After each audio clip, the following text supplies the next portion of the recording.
नमस्कार. मन धागा धागा जोडते नवा या मालिकेच्या आजच्या भागामध्ये मी तुम्हा सर्वांचे मनपूर्वक स्वागत करते. आजच्या भागामध्ये आपल्याला पाहायला मिळतं सुखदाच्या बोलण्याचं सुधाताईंना आश्चर्य वाटू लागतं. तर सुधाताई सुखदाला विचारतात, काय सांगतेस? तर सुखदा म्हणू लागते, हो मावशी, त्यांनी मला चॉकलेट पण दिलं. तर सुधाताई खूप खुश होतात आणि सुखदाला म्हणू लागतात, सुखदा, गेली 6 वर्ष मी या क्षणाची वाट पाहत होते की कधीतरी माझा सार्थक हसेल म्हणून. तर सुखदा म्हणू लागते, मावशी, आता त्याच्या चेहऱ्यावरची स्माईल कधीच जाणार नाही. तर सुधाताई सुखदाला म्हणू लागतात, सुखदा, मला खात्री होती हे सगळं काही तूच करू शकशील आणि म्हणूनच माझा हरवलेला सार्थक मला मिळणार या कल्पनेनेच मला भरून येत आहे.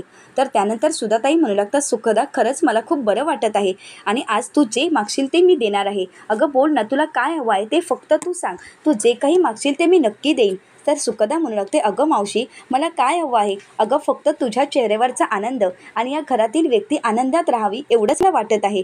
तर सुखदाचं हे बोलणं ऐकून सुधाताई म्हणू लागतात, अगं खरंच किती तू गोड आहेस आणि चांगलीसुद्धा आहेस. तर सुखदा म्हणू लागते, ते तर मी आहेच, परंतु तुझ्या त्या सतत डोक्यावर आटे असणाऱ्या आणि बोललं की घसकन अंगावर जाणाऱ्या मुलाला मी कसं बदलवते ना, ते तू पाहतच राहा. तर सुधाताई म्हणू लागतात, वाटेल ते कर, तुला हवे ते कर, तुला जी काही मदत हवी असेल ना ती मला सांग, मी तुला सगळी मदत करेन, परंतु माझा सार्थक मला परत मिळायला हवा आहे. सुखदाही सुधाताईंना म्हणू लागते, हो ना, मग मी तुला अजून एक प्रॉमिस करते की मी त्याला त्याचं आनंदी आयुष्य परत मिळवून देईन. आनंदी हा शब्द ऐकल्यानंतर सुधाताईंना त्यांचे जुने दिवस आठवतात की जेव्हा सुधाताईंनी आनंदीच्या हातामध्ये डिवोर्स पेपर दिलेले असतात आणि म्हणू लागतात की तू माझ्या मुलाच्या आयुष्यातून कायमची निघून जा. तर सुधाताईंना खूप वाईट वाटत असतं आणि सुधाताई तोच विचार करत असतात. तर सुखदा विचारते, मावशी, अगं काय झालं? तू कुठे हरवली आहेस? बोल ना. मात्र सुधाताई काहीच बोलत नाहीत. तर सुखदा पुन्हा विचारते, अगं मावशी, सांग ना, तू कुठे हरवली आहेस? तर सुधाताई म्हणू लागतात, काही नाही गं. तर त्यानंतर सुधाताई प्रेमाने सुखदाच्या गालावर हात फिरवतात. तर सुखदालाही खूप आनंद झालेला असतो. मात्र सुधाताई आणि सुखदाचं सगळं बोलणं शलाकाने ऐकलेलं असतं आणि शलाका म्हणू लागते, अच्छा, हा सगळा काही सुधा काकूचा प्लॅन आहे. तर म्हणजे सुधा काकू गेम खेळू शकते हे तर आम्हाला माहीतच नव्हतं, परंतु मला हे सगळं काही आईला सांगायला हवं, असं म्हणत शलाका ही रुंदा काकूंना सांगण्यासाठी निघून जाते. तर दुसरीकडे रुंदा काकू विचार करत बसलेले असतात. तर शलाका येत म्हणू लागते, अगं आई, काय झाले तुला माहिती आहे का? ही सुखदा आपला बँड वाजवणार आहे. तर रुंदा काकू म्हणू लागतात, काय? आता काय केलं त्या सुखदाने? तर शलाका म्हणू लागते, अगं मला तरी वाटते की आपला गेम आपल्यावरच उलटणार आहे, हे सगळं काही आपल्यावरच फिरणार आहे. तर रुंदा काकू विचारतात, काय? तर त्यानंतर शलाका म्हणू लागते, हो, कारण सार्थकने सुखदाला चॉकलेट दिलं आहे आणि हो, तिने जे चॅलेंज केलं होतं ना तेही तिने पूर्ण केलं आहे. कळतंय का हे सगळं काही काय घडत आहे? तर रुंदा काकू म्हणू लागतात, नाही, मला तरी काही हे खरं वाटत नाही. तर शलाका म्हणू लागते, अगं मी स्वतःच्या कानाने ऐकलं आहे आणि सुखदाला हे बोलताना पाहिलं आहे. तर रुंदा काकू म्हणू लागतात, अगं तिच्या बोलण्याकडे तू काय लक्ष देतेस? मला तरी हे अजिबात खरं वाटत नाही. तर त्यानंतर शलाका म्हणू लागते, हो, हे सगळं काही ती सुधा काकूला सांगत होती आणि सुधा काकू सुद्धा खूप खुश झाली होती. हे ऐकताच रुंदा काकूंच्या पायाखालची जमीनच सरकते. तर रुंदा काकू म्हणतात, म्हणजे नक्कीच काहीतरी घोळ आहे. तर त्यानंतर शलाका म्हणू लागते, परंतु हा सार्थक कसा बदलला? तर रुंदा काकू म्हणू लागतात, नाही, तो बदलणार नाही, परंतु त्याला बदलायला भाग पडलं जाऊ शकतं. तर शलाका ही रुंदा काकूंना म्हणू लागते, आई, आता माझी खात्री पटली आहे, हे सगळं काही सुधा काकूने मुद्दाम जुळवून आणलं आहे. हा सगळं काही तिचाच प्लॅन आहे, कारण तिला माहिती आहे इमोशनली सर्व गोष्टी सोप्या होतात. तर रुंदा काकू म्हणू लागतात, तिला जे काही करायचं आहे तेवढं करून देत, जितका जोर लावायचा आहे तेवढा लावून देत, पण मी तिची ही खेळी यशस्वी होऊ देणार नाही. तर त्यानंतर शलाका विचारते, आई, तू काय करणार आहेस? तर रुंदा काकू म्हणू लागतात, हे सगळं काही लवकरात लवकर बंद व्हायलाच पाहिजे, त्यासाठी आपल्याला ताबडतोबच कामाला लागावं लागेल, वेळ घालवून नाही चालणार. जेवढं सुधाने त्या सुखदाला डोक्यावर घेतलं आहे ना तेवढ्याच जोरात तिला खाली आपटायला हवी, खाली खेचायला हवं. तर त्यानंतर शलाका म्हणू लागते, नाही आई, ती आनंदीसारखी गरीब नाही आहे, तुला माहिती आहे ना ती कशी आहे, ती खूप शहाणी आहे आणि आपण हे अनुभवलं आहे.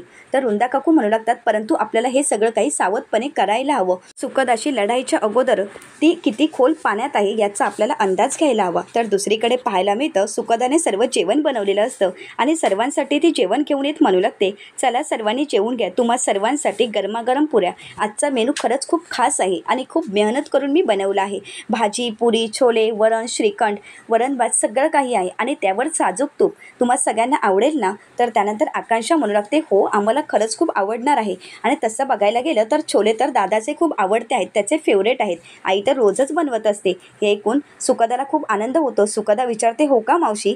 तर सुधाताई म्हणू लागतात, हो. तर त्यानंतर सुखदा विचारते, परंतु तो आहे कुठे? तेवढ्यातच सार्थक तिथे आलेला असतो. तर त्यानंतर सुखदा विचारते, परंतु माझ्या हातची चव त्याला आवडेल ना? तर सुधाताई म्हणू लागतात, हो का? आवडायला काय झालं? तू तर एवढं मन लावून बनवलं आहेस, मग त्याला नक्कीच आवडेल. तर तेव्हा सार्थक हा जेवणासाठी बसतो. तर सुखदा म्हणू लागते, सार्थक, अरे जेवतानाचा नियम आठवतोय ना तुला? तर सार्थक म्हणू लागतो, हो, परंतु महत्त्वाचं काहीतरी काम असेल ना, म्हणूनच मी बघत आहे. तर सुखदा म्हणू लागते, महत्त्वाचं काय आहे? महत्त्वाचं हे आहे की नियम? तर त्यानंतर सार्थक म्हणतो, हो अगं, परंतु महत्त्वाचा मेसेज असेल. तर वृंदा काकू म्हणू लागतात, अगं काय चाललं हे नियम नियम? अगं त्याचा काहीतरी महत्त्वाचा मेसेज असेल, मग त्याला नको का बघायला?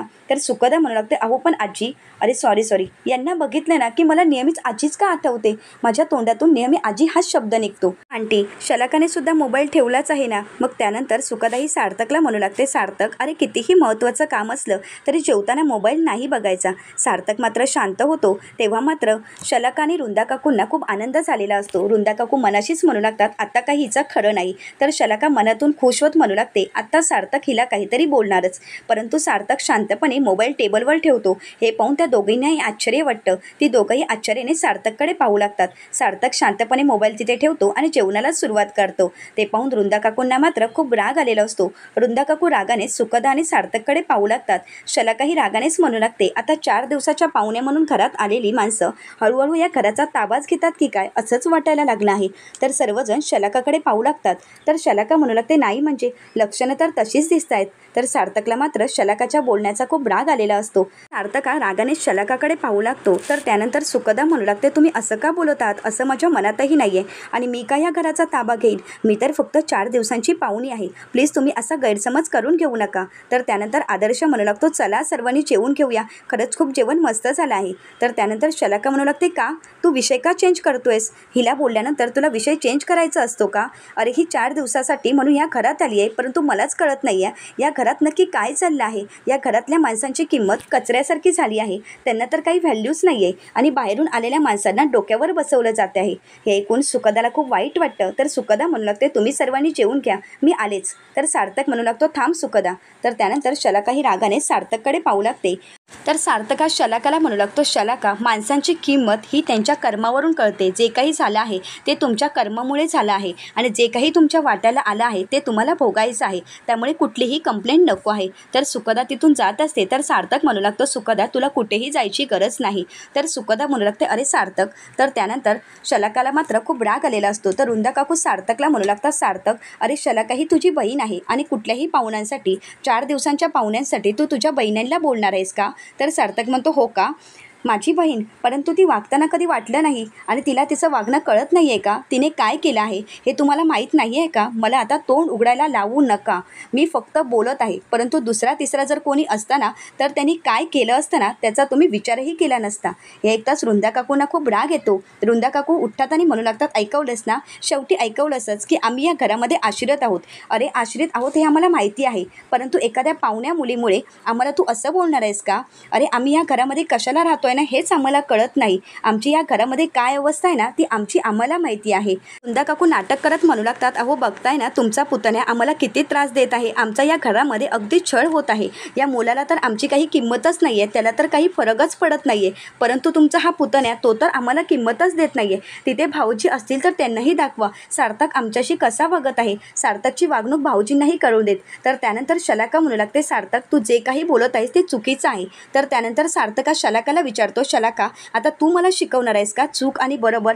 तर त्यानंतर शलाका म्हणू लागते, मी ही राजाध्यक्षांची मुलगी आहे आणि माझाही या घरावर तेवढाच हक्क आहे. सार्थकला मात्र खूप राग आलेला असतो. सार्थक म्हणू लागतो, घरावर आणि हक्काची भाषा तू करतेस का? हक्क पाहिजे आहे का तुला? हक्क मागण्या अगोदर तू कर्तव्य पार पाडली आहेस का याचा विचार कर.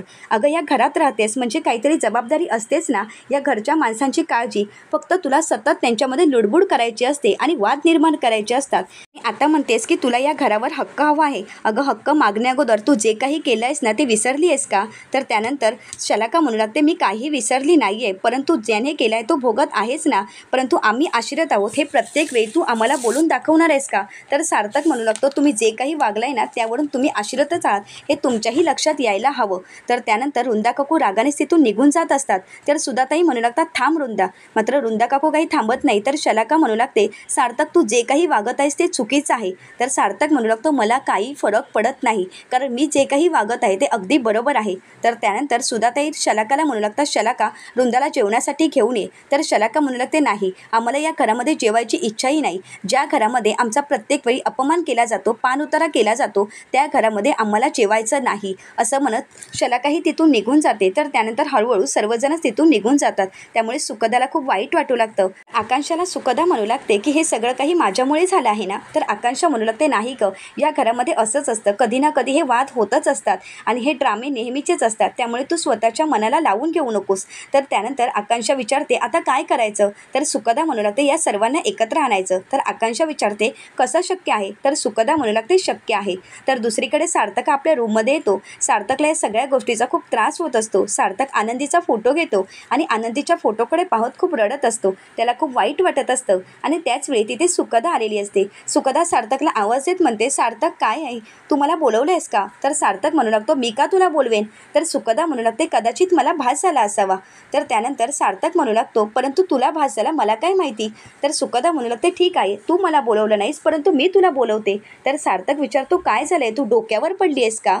तर त्यानंतर सुखदा म्हणू लागते, अरे डोक्यावर पडली नाही आहे, परंतु चल ना जेवायला, तुझी सर्वजण वाट पाहत आहेत. तर सार्थक म्हणू लागतो, नाही, मला जेवण नको आहे, मला भूक नाही आहे. तर सुखदा म्हणू लागते, अरे तुला भूक नाही आहे, परंतु मला तर खूप भूक लागली आहे, माझ्या पोटात तर कावळे ओरडत आहेत. तर त्यानंतर सार्थका सुखदाला म्हणू लागतो, अगं तुला भूक लागली आहे ना, मग तू जेव ना. तर सुखदा म्हणू लागते, नाही, मी तुला रिक्वेस्ट करते, प्लीज चल. मात्र सार्थक काही जायला तयार नसतो. तर सुखदा म्हणू लागते, नाही ना, तू जात नाही तर मीही नाही. तर त्यानंतर आकाशाई ही ताट वाजवत तिथे येते आणि म्हणू लागते, चल ना दादा जेवायला. दोघंही खूप फोर्स करू लागतात. तर सार्थक म्हणू लागतो, हो, आता मी येतो जेवायला. तर त्यानंतर सार्थक हा जेवणासाठी जातो. तर सुखदा आणि आकांक्षा खूप खुश झालेली असतात. सुखदा ही आकांक्षाला म्हणू लागते, आता मिशन वृंदा आंटी, असं म्हणत ती वृंदा काकूंना बोलवण्यासाठी येत असते. तर दुसरीकडे शलाका ही वृंदा काकूंना म्हणू लागते, आई, त्या सुखदाला घराबाहेर काढावं लागेल, परंतु आपला शब्द चालणार नाही. तर वृंदा काकू म्हणू लागतात, चालेल, आपला शब्द चालेल, परंतु त्यासाठी थोडा वेळ लागेल. तर तिथे सुखदाईत म्हणू लागते, आंटी जेवणासाठी चला ना. तर वृंदा काकू म्हणू लागतात, आता तुझी ऑर्डर पाळायची का? तुझा हुकूम या घरामध्ये चालणार आहे का? तर सुखदा म्हणू लागते, असं नाही आहे, अहो तुम्ही प्लीज जेवणासाठी चला ना. तर वृंदा काकू म्हणू लागतात, एवढा अपमान शोसून आता गिळायला यायचं का? त्याला काही सुखदाला म्हणू लागते, तुझी जर बडबड करून झाली असेल तर इथून निघून जा, तुझी बडबड ऐकण्यात आम्हाला इंटरेस्ट नाही. तर त्यानंतर सुखदा म्हणू लागते, शलाका हे बघ, मी तुला प्रेमाने सांगते, चल. तर शलाका म्हणू लागते, नाही येणार, काय करणार आहेस? तर सुखदा ही वृंदा काकूंचे पाय धरते आणि म्हणू लागते, अहो वृंदा काकू चला ना, प्लीज मला माफ करा, मी तुमच्या पाया पडते, पण जेवणासाठी चला ना. वृंदा काकू म्हणू लागतात, अगं माझे पाय सोड, मी पडेन. तर शलाका म्हणू लागते, अगं माझ्या आईचे पाय सोड. तर त्यानंतर सुखदा म्हणू लागते, अहो छान श्रीखंड पुरी आहे आणि त्यावर साजूक तूप, आणि तरीसुद्धा तुम्हाला जेवायचं नाही आहे का? राहू दे, तुम्हाला जेवायला यायचं नाही आहे ना, तुम्हाला जेवणाचा अपमान करायचा आहे ना, करा, परंतु मला तरी जेवायचं आहे, मी तुम्हाला रिक्वेस्ट केली. तर त्यानंतर वृंदा काकू थांबवत म्हणू लागतात, अगं थांब, मी कुठे म्हणाले की मला जेवायचं नाही आहे? तर त्यानंतर शलाका म्हणू लागते, कसं आहे ना ग सुखदा, माझ्या आईला जेवल्याशिवाय झोपच लागणार नाही, कारण तिला बीपीचा त्रास आहे ना. दोघेही जेवणासाठी तयार होतात. ते पाहून सुखदा खूप खुश होते. तर दुसरीकडे आदर्श म्हणू लागतो, सुखदा खरंच खूप भोळी आहे, आई आणि शलाका काय आहेत हे तिला माहीत नाही आहे आणि तिने कितीही सांगण्याचा प्रयत्न केला तरी काही ती दोघेही ऐकणार नाहीत. तेवढ्यातच वृंदा काकू आणि शलाका जेवणासाठी आलेले आहेत. हे पाहून सगळ्यांनाच आश्चर्य वाटतं. तर सार्थक म्हणू लागतो, ही मुलगी ना काहीही करू शकते. तर त्यानंतर सर्वजण जेवणासाठी बसतात. तर सार्थक म्हणू लागतो, या घरामध्ये काय घडलं हे सगळ्यांनाच माहिती आहे, आता परत मला ते बोलायला लावू नका. तर त्यानंतर सुखदा ही सार्थकला म्हणू लागते, सार्थक, आता तो विषय नको, आता शांतपणे सर्वांनी जेवून घ्या. तर त्यानंतर सर्वजण जेवणासाठी सुरुवात करतात. तर आदर्श म्हणू लागतो, कमाल, खरंच खूप कमाल झालं आहे जेवण, मला तरी असं वाटतंय ना तू कुकिंगचे क्लासच चालू कर. तर सुखदा म्हणू लागते, काय? तर आदर्श म्हणतो की हो, त्याने तुझे फॉलोअर्स फॉलोअर्स पण भरपूर वाढणार आहेत. खरंच तुझ्या हाताला कमालीची चव आहे. तर त्यानंतर सुधाताई खूप खुश होतात आणि म्हणू लागतात, असेच सार्थकच्या आयुष्यामध्ये बदल घडून देत. सार्थक सुखदामध्ये तुझ्या जर आयुष्यात बदल घडत असतील तर मला खरंच खूप आनंद आहे. या आनंदीची जागा आता सुखदाने घेऊन देत असं म्हणत सुधाताई खूप खुश असतात. तर पुढील भागामध्ये आपल्याला पाहायला मिळतं, सार्थकच्या ऑफिसमध्ये सुखदा येते आणि सार्थकला म्हणू लागते, सार्थक तुझ्या ऑफिसमध्ये मला काम करायचं आहे, प्लीज मला काम करायची संधी दे. तर सार्थक म्हणू लागतो, तुझ्या लायक कुठलंही काम नाही आहे. तर सुखदा म्हणू लागते, सार्थक अगरे मी काहीही करू शकते. तर त्यानंतर सार्थक सर्वांना एकत्र बोलावतो आणि म्हणू लागतो की आजपासून आपल्या ऑफिसमध्ये एक नवीन मॅडम जॉईन होत आहेत, त्या म्हणजे सुखदा देशमुख. सार्थक सर्वांना म्हणू लागतो की तुम्ही कुठल्याही कामासाठी त्यांची मदत घेऊ शकता. तर सार्थकच्या ऑफिसमधले एम्प्लॉई मॅडम सार्थकला विचारतात की कुठल्याही कामासाठी म्हणजे चहासुद्धा मागवता येईल का. हे ऐकून सार्थकला आश्चर्य वाटतं आणि सार्थक सुखदाकडे पाहू लागतो. सार्थकच्या आयुष्यात सुखदाच्या येण्यामुळे सार्थकमध्ये खरंच बदल घडतील का हे पाहण्यासाठी चॅनलला नक्कीच सबस्क्राईब करा. आजचा व्हिडिओ तुम्ही पाहिल्याबद्दल तुम्हा सर्वांचेच मनपूर्वक धन्यवाद.